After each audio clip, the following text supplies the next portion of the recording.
Hello and welcome to a video on electrolysis. Electrolysis is a new word for you, and what electrolysis is pushing of electricity, which is being electrons, into a cell to force a chemical reaction. Now, reading that definition of what electrolysis is, hopefully the idea of saying electricity and electrons starts you thinking about redox. Redox is chemistry or electrochemistry where it's all about the transfer of electrons. So therefore, this idea of pushing electrons into a cell should scream redox to you. So what we're doing in electrolysis is taking electrical energy and we're going to convert that into chemical energy. Now, that electrical energy can come from these different sources, not too much on that, only to the fact that if we do take solar energy or any other renewable energy, it probably has a lesser impact on the environment than using any of those other areas of electrical energy. The chemical energy that we end up with is going to be stored either in rechargeable batteries. You should have an understanding, as soon as I said redox and galvanic cells, that this is all about batteries and energy production. Electrolysis is the idea of recharging a battery. So therefore, that's going to come into play quite heavily and can be linked into the area study 1 as well. So where we have energy from fuels and things like that. Another area for electrolysis is electroplating of materials. This is where we force a reduction to happen. If we force a reduction to happen, we end up with a solid metal. So that can be used to coat materials. So we'll talk about that in a couple of examples coming up. And also what's really, really cool about electrolysis is we can force reactions that don't normally happen, and we can produce really reactive chemicals. So again, more on that when we get to the examples. But the idea here is electrolysis is our new topic, and it's all about pushing electrons into a cell to force a chemical reaction. It's to force a reaction which wouldn't normally happen. Okay, so what is the prior knowledge that you need to have before we go into the nitty-gritty of what electrolysis is? Well, some of the things you need to have an understanding of is obviously the skills of redox. So the vocab and how to explain things to do with redox. So you should have an understanding of what oxidation and reduction is. You should be able to use the terms oxidant and reductant properly.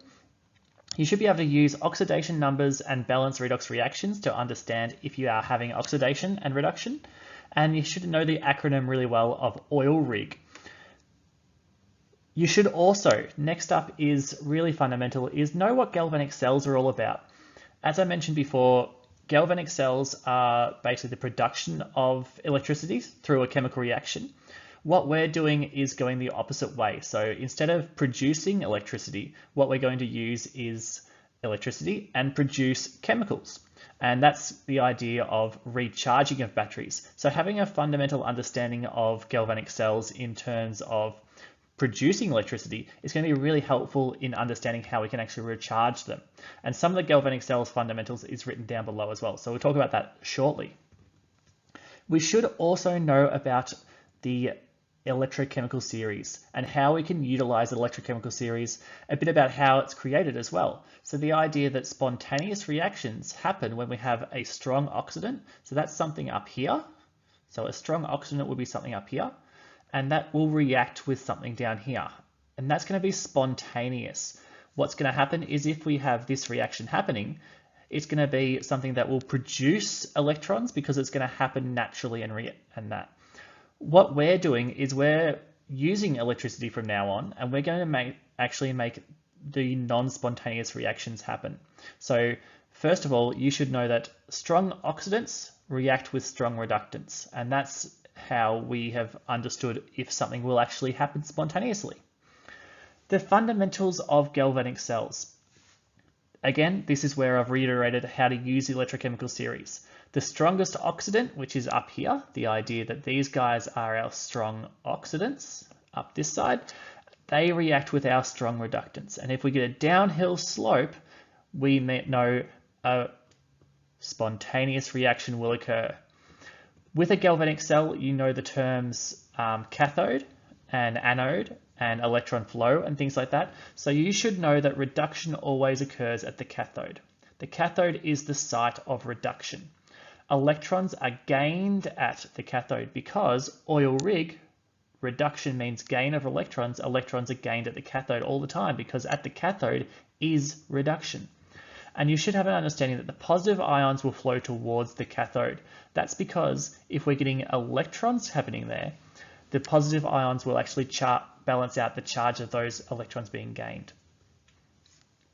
We have a simple way of remembering some of these things here. The idea that the cathode is positive, that means cats are happy, and reduction happens at the cathode. So the red cats are happy is what we're looking at with our galvanic cells.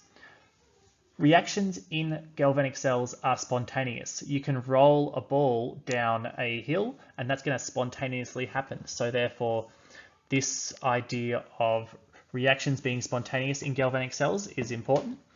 And chemical energy in a galvanic cell is converted into electrical energy. So therefore we have chemical energy going in, electrical energy going out, because we have this spontaneous reaction, which is naturally going to be a transfer of electrons. So that's our prior knowledge we need to know about and have that stuck in our heads when we move forward into looking at electrolysis. So let's go now and have a look at what electrolysis actually entails. This is your newer knowledge. So I've said new-ish because a lot of it is the same. So we talked about galvanic cells. What we're looking at now is going to be electrolytic cells. And we're going to look at how they're similar, but also how they're slightly different. Now, first of all, in electrolytic cells, what we have is the strongest oxidant still reacts with the strongest reductant. So that what that means is that anything on this side, we're going to take the highest thing on this side in a reaction. If we're looking at a particular cell, we're going to identify what is the strongest oxidant in this cell. The highest thing on our oxidant side, we're going to take. And that's going to react with the lowest thing here on our reductant side. So therefore, anything that's the highest on this side and the lowest on this side, they're going to be the things that are going to react because it's always going to be our strongest oxidant and it's always going to be our strongest reductant reacting together. Reduction still occurs at the cathode. That means cats are still red. Reduction always occurs at the cathode. Because reduction occurs at the cathode, electrons are still always going to be gained at the cathode as well. Okay, that means reduction is the gaining of electrons. Reduction occurs at the cathode, so therefore electrons are always going to be gained at the cathode. Positive ions in your electrolyte are still always going to flow to the cathode because the electrons are being gained there.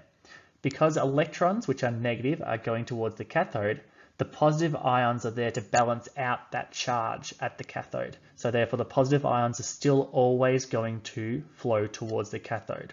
So all that stuff there, that's still the same as we have in galvanic cells. That's the fundamental redox stuff. That does not change. Here is the slight difference with electrolytic cells. With electrolytic cells, what you're doing is you're connecting your cell to an external power source. And the way we do that is we take our cathode and we connect that to the negative terminal of our external power source. So what that means is that the cat is now being electrocuted. So our cathode is going to have electricity pumped into it. The electrons are going to be forced into the cathode. Now, in our way of remembering the polarity of it, because our cathode is being electrocuted, because our cat is being electrocuted, it is now the negative terminal. You can see that here. This is a setup of a electrolytic cell. We have our negative terminal of our power supply that is connected to our cathode.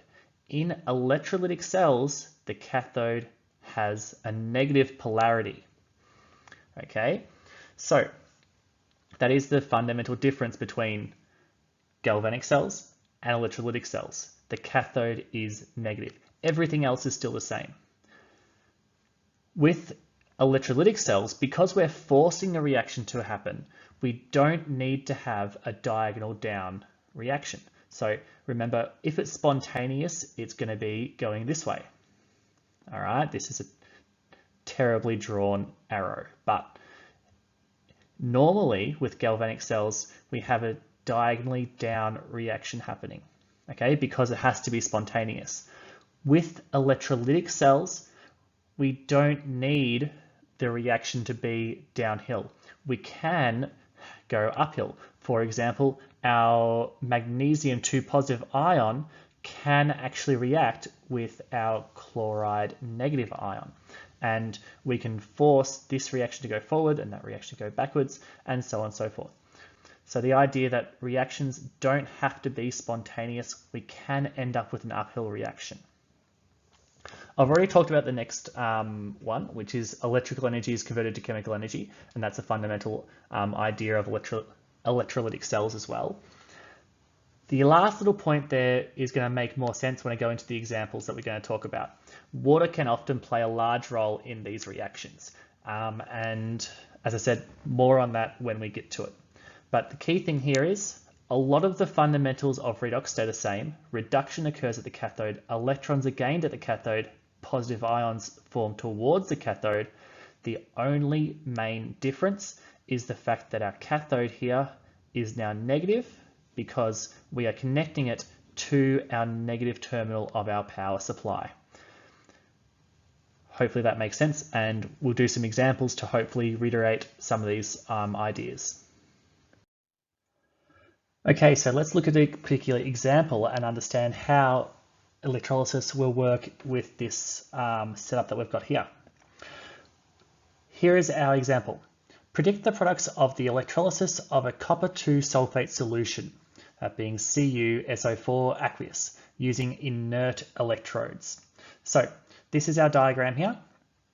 All right, it doesn't look like these electrodes are inert, but let's just pretend that they are. All right, they probably shouldn't look like this. They probably should look like carbon rods or something like that. But anyway, let's look at this particular example. Down here, I've got some steps that we can take to understand how this will work in terms of predicting our reactions. The first step is to write down all species present at each electrode and then draw them on the electrochemical series. After that, we identify the strongest oxidant and reductant, and then we can predict the reactions that will happen. So starting off, let's look at this here and write down everything that's in contact with our anode and our cathode.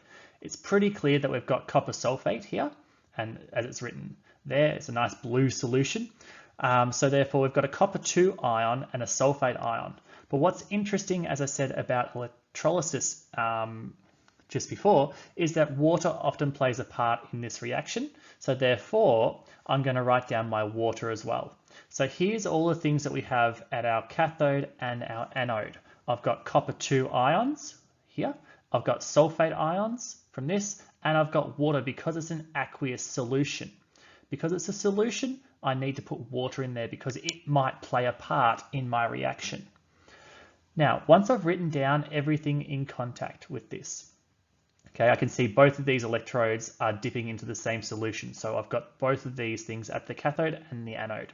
I'll then find them on my electrochemical series, okay? And here they are circled. I've got some water here. I've got some copper 2. I've got more waters over here, and I've got my water here as well. So lots of water appears on our electrochemical series. Now, I can straight away, with these reactions, I can cross out a few things. I will not be able to do this reaction because I haven't got any manganese. I can't do this reaction because I haven't got any chromium 3 positive in there. So those two aren't there. But then I need to work out what's going to react in each side, which oxidant's going to react, which reductant's going to react. Now,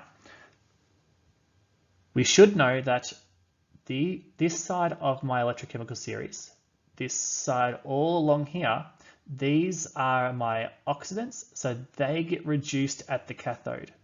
And what I'm going to take is the highest one from this list, and that's going to happen at the cathode. So I go up until I find this one, and that's why it's highlighted in green, because this is going to be the reaction that occurs at the cathode.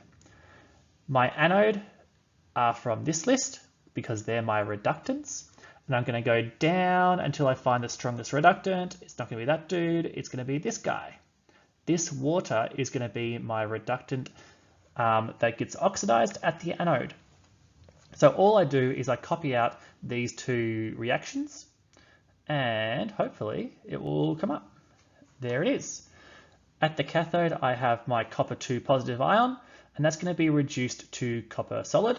And at my anode, I have my water, which is going to be oxidized into oxygen and hydrogen ions. And that's all I need for this particular question. I can predict the products by looking at my electrochemical series and taking the strongest oxidant, which in this case is copper 2 positive, and my strongest reductant, which is water, and then write them down there. Obviously from this, I could then get an overall equation by adding these two together, by timesing that by 2 and getting an overall equation. I can also predict what we should actually see within this reaction as well. I should be able to see at my cathode here, I should see some copper forming around my cathode. So what will happen is around this cathode, I'll end up with some copper forming, which is pretty cool. And that will be plated in copper. I could also see at my anode, I can see there's a gas happening. So what I should see is some bubbles coming off my anode. So in terms of predicting what I should see with this particular question. So hopefully that makes sense, and we'll go on to the next one. Alrighty, here is example number 2. And you can see here we have a lovely little diagram of an electrolytic cell. And we are going to try and predict what's going to happen in and answer these questions.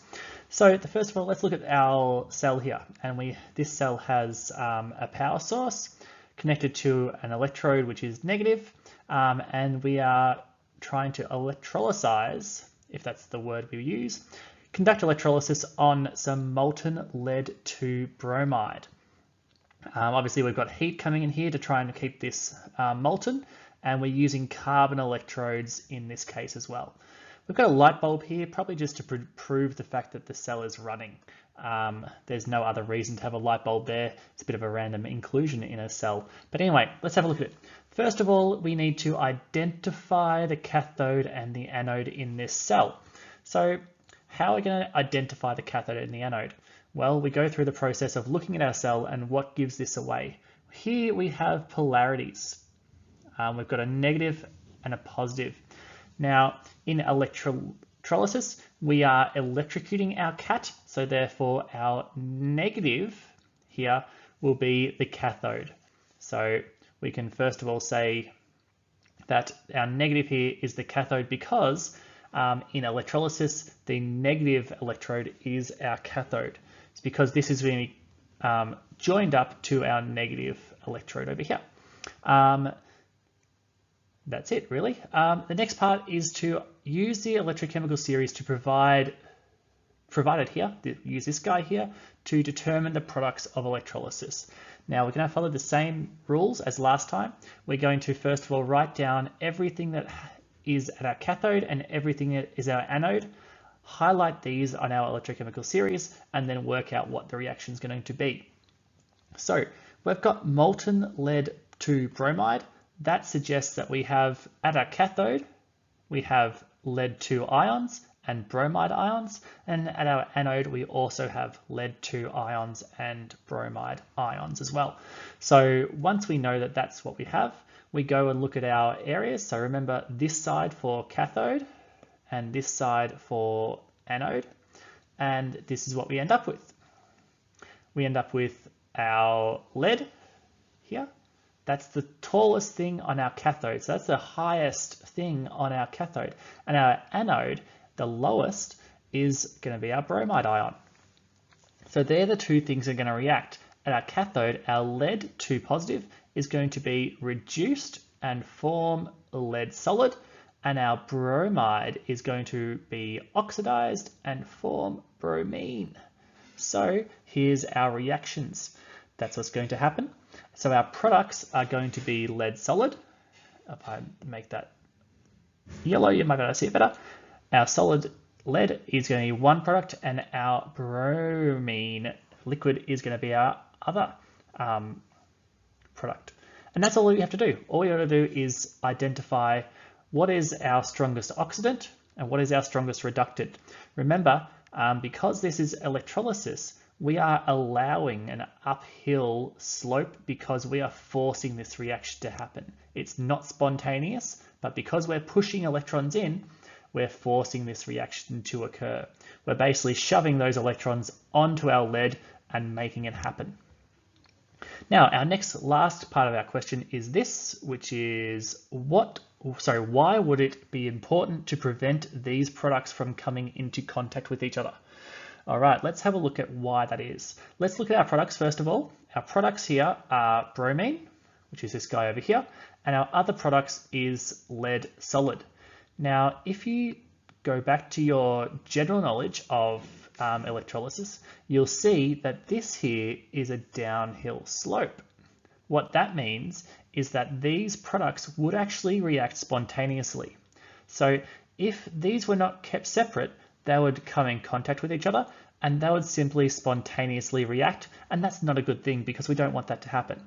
What they would do is they would probably react, the lead would become lead 2 positive again, and our bromine would become bromide ions again, and it would just end up with what we started with, which we don't want to happen. So we need to make sure that in electrolysis, we keep our products separate. You need to have the products not coming into contact with each other. And that would normally be putting some form of membrane down the middle here, or at least putting, well, maybe with the bromine here, it's probably going to end up as bromine gas because it's probably really hot as well. Probably keeping that kind of separate and having a gas tube around it so we can just constantly be removing our bromine.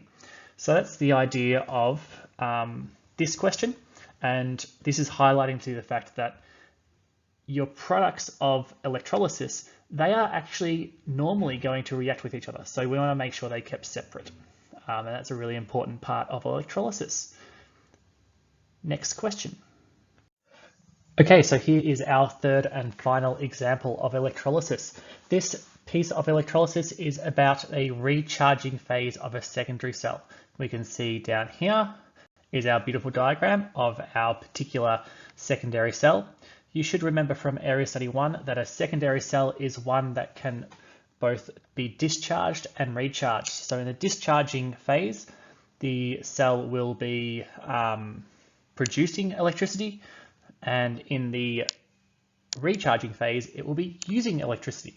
So let's look at the features of this cell and have a look at it. Obviously, it looks like a galvanic cell, so it's a pretty basic secondary cell. It's not a fancy pants rechargeable battery. But what we can see is we have two half cells, which is the silver half cell here and our copper half cell here.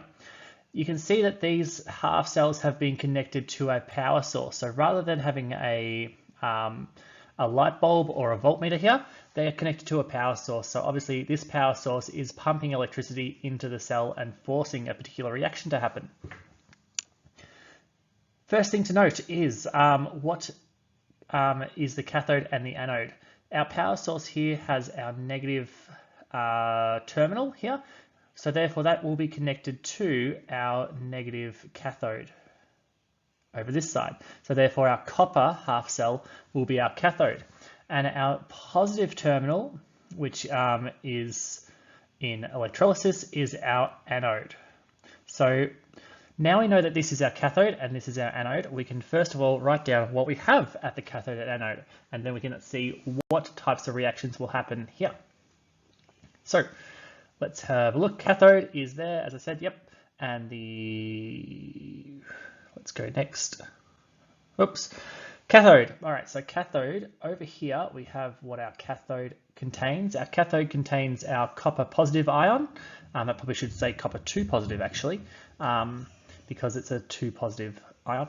and copper solid and water at our cathode over here. Our anode over this side contains silver and silver ions and nitrate ions. So we probably should put the nitrate ions in there, but as you well know, nitrate is a spectator ion and doesn't do anything. So let's have a look at our electrochemical series and see what can happen at our cathode and anode. Remember that this happens at the cathode. So all these guys here happen at the cathode. So what I want to look at is at my cathode, what do I have? I've got copper 2 positive, I've got copper solid and water. So at my cathode, I have got this copper 2 positive. I do have water, but I don't have oxygen, so I can't take that half cell, that half equation. And if I go up, that's about all I can actually do at my cathode. At my anode here, remember these are all the things that can happen at the anode. I go look at it and I say, all right, I've got silver ions. Silver ions do exist here, but they don't exist at the anode, so therefore I can't do anything with my silver ions. I have got silver solid, which exists here, and I've got my water, which exists here and here and here and here. I can't do that. I can't do that. Looking at what is my strongest reductant at my anode, it will be my silver solid. So my strongest oxidant will be my copper 2 positive, and my strongest reductant will be my silver solid. So from this, I can get what the half equations are happening at my anode and cathode.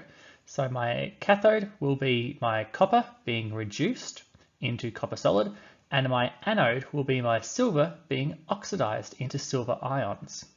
And if I go to the next thing, that's them there. They are my two reactions that are happening when this cell is actually being recharged. Obviously, thinking about recharge and discharge, what will happen if we are discharging this would be the opposite. I go back to my highlighter again and I say, when this is being discharged, that silver will react with the copper, and that will be my discharge reaction. So I could reverse these reactions and I'll get my discharge reactions. Just interesting to note that as well.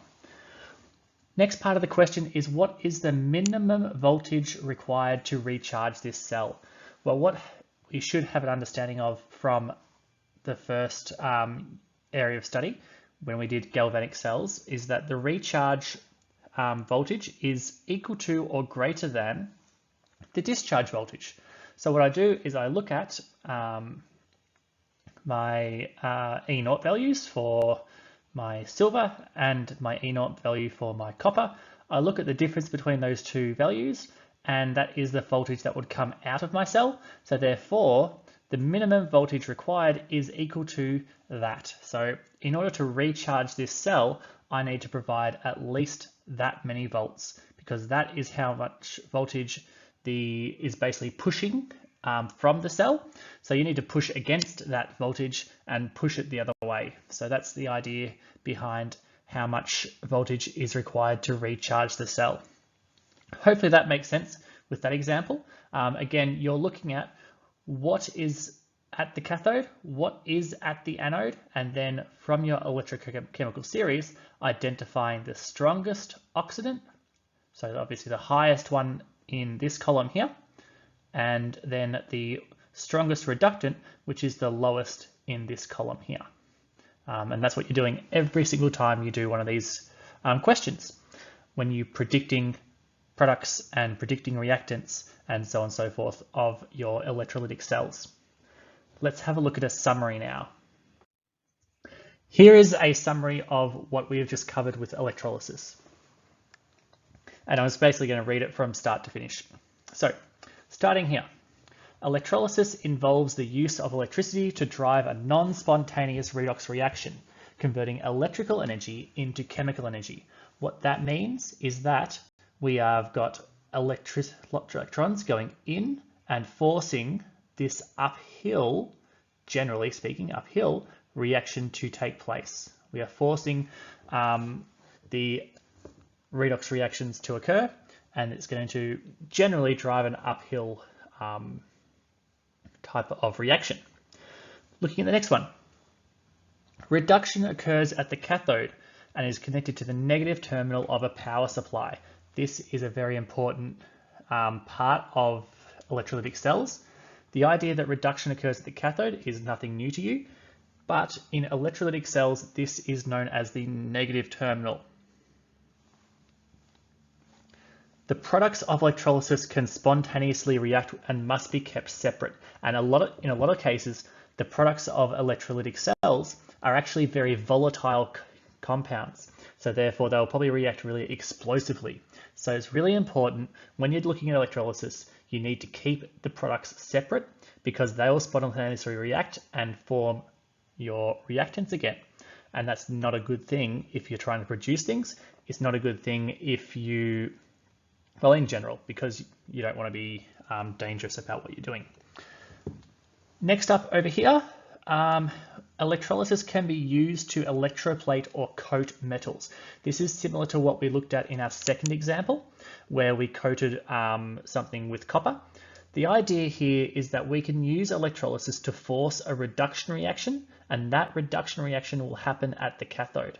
So anything you want to coat must be connected to the negative terminal of a power supply, and it will become the cathode because that is where the metal will be reduced. So basically what happens, if I draw a little diagram over here, if I put a ring into a solution, this will be the cathode, which will be negative, and what's going to happen is your metal positive ion will be reduced to a metal solid.